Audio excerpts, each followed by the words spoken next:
코로나 신규 확진자가 오늘 16,000명을 넘었습니다. 사흘째 10,000명대를 기록하고 있고 오늘도 역대 최다를 기록했죠. 내일부터 본격적인 설 연휴가 시작되면 확진자 수가 더 크게 늘어날 거란 관측, 우려가 나오고 있는 상황입니다. 그리고 조금 전에 속보도 얘기했습니다만 오늘 정치권에서는 양자 토론이냐 사자 토론이냐 또 날짜 등을 놓고 여야가 치열한 공방을 이어갔고 지금도 공방이 계속되고 있습니다. 관련 소식을 강희연 체커가 정리했습니다. 네, JTBC의 가장 빠른 저녁 종합 뉴스, 뉴스픽5 시작합니다.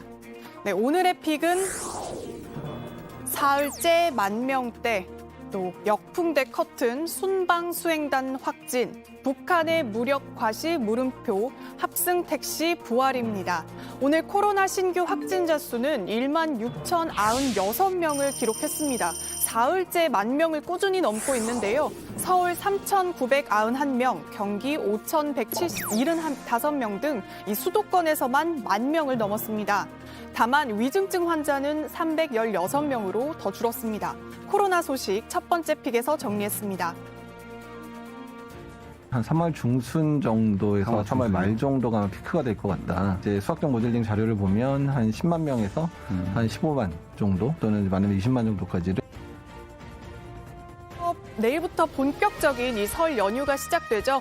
정부는 오미크론 확산세를 우려해서 이번 명절에도 가급적 고향 방문을 자제해달라고 요청을 했습니다. 또 만약을 대비해서 연휴 마지막 날인 다음 달 2일까지 전국 7개 고속도로 주요 휴게소와 또 김천구 및 KTX역에 코로나 임시 선별 진료소를 운영하기로 했습니다. 작년 추석 이후에 거듭 말씀드립니다만은 이 고향 방문 이후에 약 한 38% 가까이가 확진자가 증가했습니다. 지금은 그때보다도 우리가 출발하는 확진자 숫자 자체가 그때와 비교할 수 없을 정도입니다.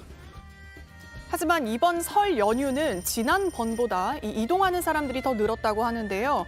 한국교통연구원 자료에 따르면 오늘부터 다음 달 2일까지 엿새간 모두 2,877만 명이 이동할 걸로 내다봤습니다. 하루 평균 480만 명인 수준이죠. 설 당일인 다음 달 1일에 530여만 명이 이동하면서 가장 혼잡할 걸로 봤습니다. 그렇다면 안전한 설 연휴를 보내는 게 무엇보다 중요하겠죠. 특히 유의해야 할 점은 무엇인지 살펴보겠습니다. 먼저 가족들도 이 사적 모임 기준 대상이 되는데요.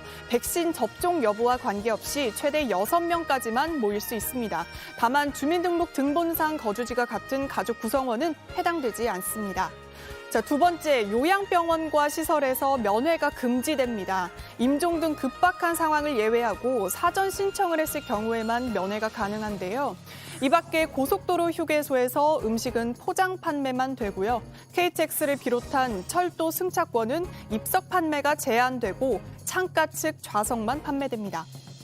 정부는 연휴가 끝나는 다음 달 3일 이 전국 동네 병원과 의원들도 코로나 검사와 진료에 투입시키기로 했습니다. 정부가 3일로 시간을 못 받긴 했지만 의료 현장의 현실과 동떨어졌다는 지적도 나오는데요.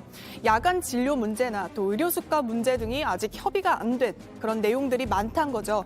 게다가 확진자와 일반 환자들의 동선을 분리해야 하는 그런 물리적인 문제들도 해결이 안 됐다는 곳이 많습니다. 있는 고혈압, 당뇨, 고지혈증 이런 것 때문에 오시는 연세 많으신 쇠약하신 분들하고 환자들이 섞이게 되기 때문에 굉장히 위험한 상황이 이렇자 어제 대한의사협회가 기자회견을 열고 운영 방안을 발표했습니다. 호흡기 발열 환자와 일반 환자의 구역을 분리하고 검사를 위한 검체는 주사실 등 별도 공간이나 환기가 가능한 진료실에서 채취해야 한다고 했고요. 의료진은 K94 이상의 마스크 등 4종 개인 보호구를 착용해야 하며 검사를 받으려는 환자는 반드시 KN94 마스크를 착용하고 병원을 방문해야 한다고 밝혔습니다. 대한의협은 설 연휴 이후 전국 진료의원 1,000여 곳이 단계적으로 참여하게 될 거라고 했습니다. 코로나19에 대한 검사 이후 재택치료 및 환자 배정 등 진찰, 검사, 재택치료를 연계하여 통합관리하고 각 의원급 의료기관에 별로 연계하여서 관리해 나갈 것입니다. 네, 이런 가운데 PCR 검사에서도 잘 발견되지 않아서 이른바 스텔스 오미크론이라고 불리는 오미크론 변종 바이러스가 국내에서 발견됐습니다. 스텔스 오미크론은 오미크론 세부 유형 중의 하나로 전 세계 40개국에서 이상에서 발생을 했고 또 최근에는 일본에서도 발견이 됐는데요.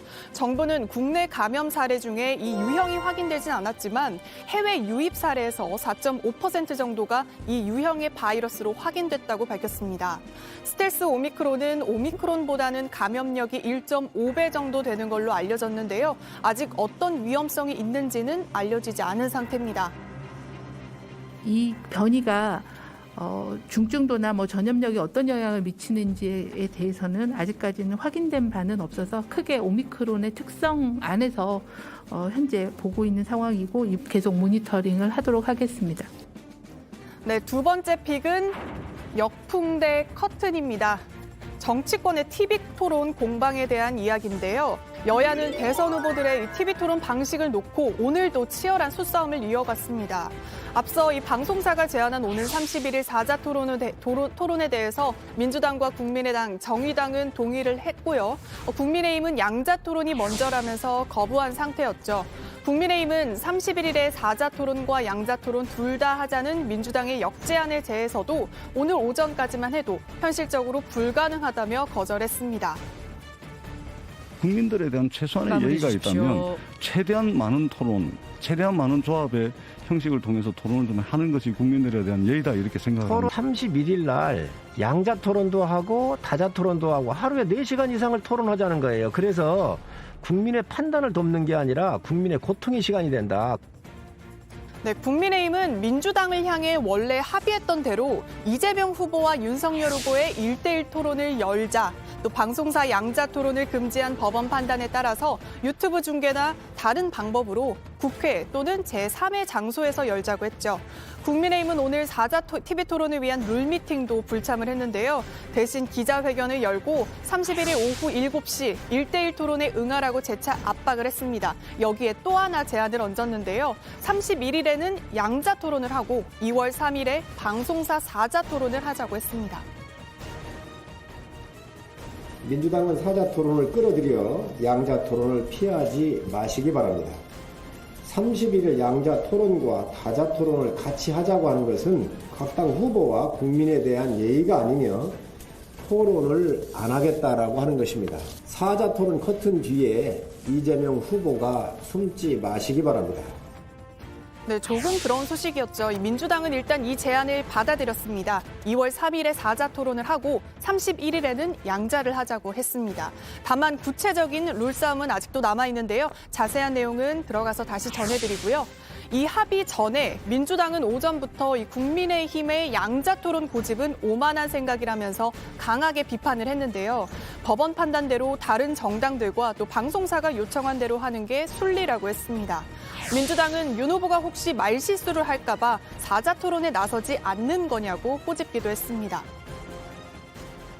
행여 윤 후보가 무의식에 숨겨둔 속마음을 들켜버리는 프로이트의 말실수가 생길까 봐 두려운 것은 아닌지 의문이며 자신의 가치관과 실력이 국민에게 낱낱이 드러날 것을 걱정하는 후보는 감히 대통령직을 꿈꿔서는 안 된다는 것을 다시 한번 말씀드립니다. 네, 국민의당과 정의당도 각각 입장을 냈는데요. 법원이 양자 TV 토론을 금지하자 양자 담합 토론을 막아냈다고 기뻐한 안철수 국민의당 후보, 또다시 양자 토론을 고수하는 국민의힘을 향해 또 편법 양자 담합이냐라고 비판을 했습니다. 안 후보는 차라리 국민의힘을 뺀 3자 토론을 하자고도 했습니다.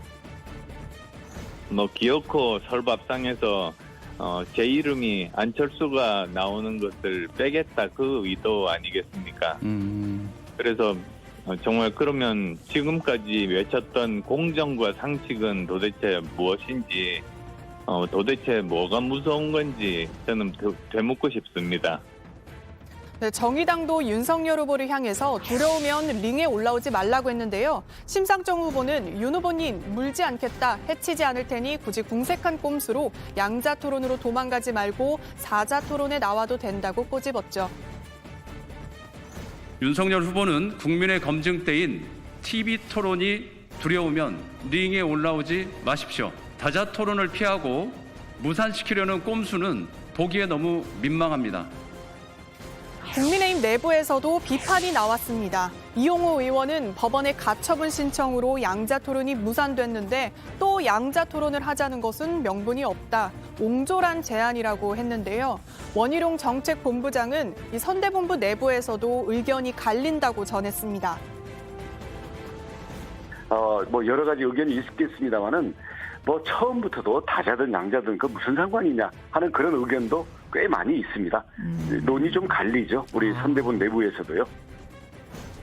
네, 세 번째 픽은 순방 수행단 확진입니다.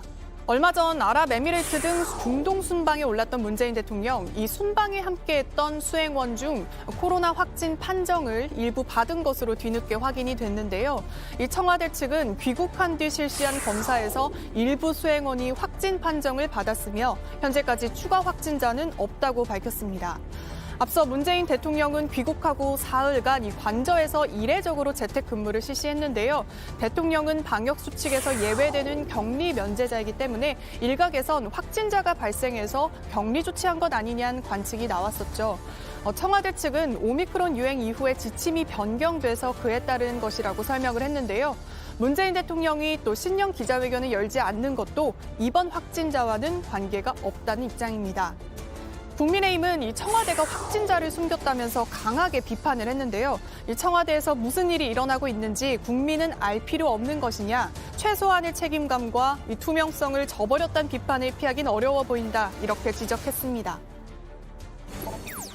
네, 다음 픽은 북한 무력 과시 물음표입니다. 북한이 어제를 포함해서 올해 들어 6발의 미사일을 발사했는데요. 우리 군은 오늘 오전 북한 함흥 일대에서 북동쪽 동해상으로 발사된 단거리 탄도미사일로 추정되는 발사체 2발을 탐지하였습니다. 우리 군은 추가 발사에 대비하여 관련 동향을 추적 감시하면서 대비 태세를 유지하고 있습니다. 네, 북한 조선중앙통신은 오늘 미사일 발사 사실을 미사일 사진과 함께 공개했습니다. 조선중앙통신은 어제 발사한 전술 유도탄과 지난 25일 발사한 장거리 순항 미사일에 대해서 시험 발사에 성공했다고 밝혔는데요. 장거리 순항 미사일 체계의 실용적인 전투적 성능은 나라의 전쟁 억제력 강화의 이익을 믿음직하게 맡게 된다. 라고 자평을 했습니다. 그러면서 김정은 국무위원장이 군수 공장을 시찰하는 모습도 공개를 했는데요.